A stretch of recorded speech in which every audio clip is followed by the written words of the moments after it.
All right, let's get right into it. For the longest time, building a truly powerful AI agent was, complicated. It was expensive, and it was pretty much something only developers could do. Well, that's all changing. Today, we're going to break down the new agent builder from OpenAI. And this is a tool that lets literally anyone build their own custom AI automations. So here's the big question, right? Can you really build a powerful, customized AI agent, one that can manage your email, prep you for meetings, or do deep research, all without writing a single line of code? The answer is a resounding yes. And honestly, this is a massive turning point for all of us. And this slide just nails the difference. The old way, it meant hiring expensive developers, getting bogged down in complex coding, and waiting weeks, maybe months to see anything. The new way, it's a visual drag-and-drop canvas. It's the difference between trying to build a car from raw steel versus snapping together a high-tech model kit. It completely changes who can build and how fast they can do it. So here's our game plan. We'll kick things off with what this whole no-code revolution is all about. Then we'll peek inside the visual builder itself. After that, we're going to build 3 real-world agents, live. Then we'll talk about the new competitive edge this gives you. And finally, we'll show you how to get started yourself. Okay, first up, let's get to the core of it. What is this agent builder from OpenAI, really? At its heart, it's basically a visual playground that lives right inside ChatGPT. You're not writing code, you're designing a flowchart for an AI. You're just visually connecting these different blocks to create a workflow that the agent will follow to get a task done for you. Simple as that. And I love this analogy because it's perfect. It's not about remembering syntax or complex programming languages. It's just about logic. If you can build with Legos, you can build an AI agent. Each block has one specific job, and you just decide what order to snap them together in. That's the whole concept. All right, so let's pop the hood and see what we're actually working with here. To build anything, you gotta know your tools, right? It really boils down to 3 core types of blocks, or nodes. First, you've got your agent nodes. Think of this as the AI's brain. It's where you give it instructions in plain English. Second, you have tool nodes. These are the agent's superpowers. This is how you give it the ability to search the web, read your calendar, or look through your files. And third, you've got logic nodes. This is where you give the agent some common sense, where you teach it how to make decisions. If an email is urgent, do this. If not, do that. Okay, enough theory. Let's make this real. We're going to walk through how to build 3 completely different agents using just these simple building blocks.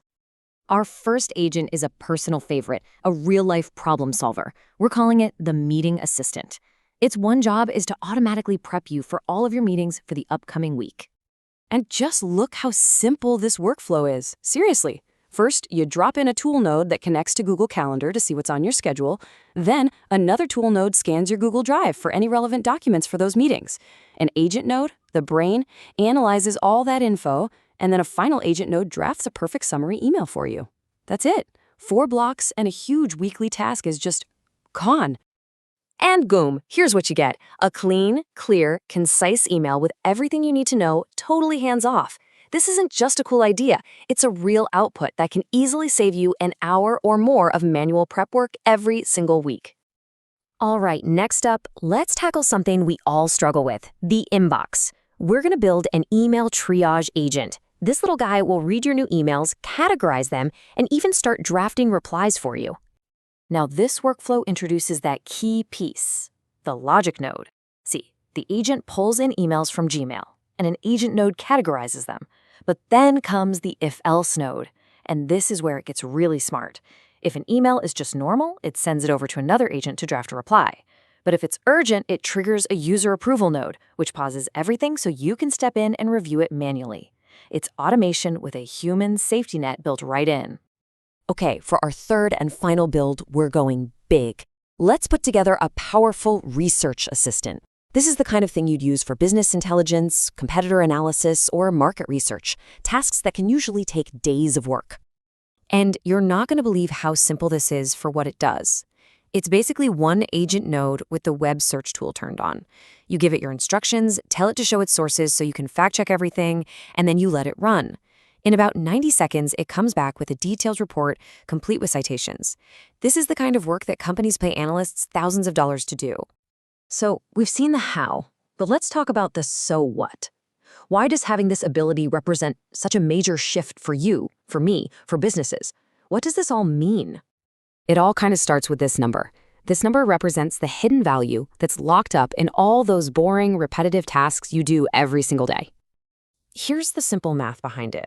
If you value your time at a very conservative $50 an hour, saving just 1 hour a day by automating tasks adds up to over $18,000 in productive value over a single year.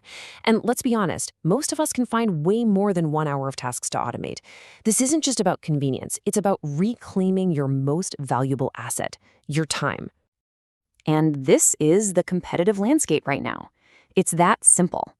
You're either on the left, stuck spending a ton of time and money on manual work, or you're on the right, using low-cost, high-speed automation to focus on what actually matters: strategy, creativity, and growing your business. And that brings us to the hard truth of it all. This technology isn't some futuristic, nice-to-have thing anymore. It's quickly becoming the new baseline for productivity. The people and the companies who get good at this now are going to have a huge advantage over everyone who decides to wait. All right, so you've seen what it is, how it works, and why it matters. Let's get to the most important part, how you can get started and build your very first agent, like today. The process is ridiculously easy. First, you just need a ChatGPT Plus account. Log in, click Create, and you're looking at the visual canvas. I seriously recommend starting with that meeting assistant we built. It solves a real problem, and you can build it in like 15 minutes. After that, it's all about just playing around. Build something, see if it works, break it, fix it. That's how you learn.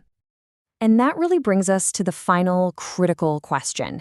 This isn't about if this kind of automation is coming. It's already here. The playing field is being redrawn right now by those who can use these tools to work smarter and faster. So I'll just leave you with this. Your competitors are already automating. The race has started. The only question is, what are you going to build first?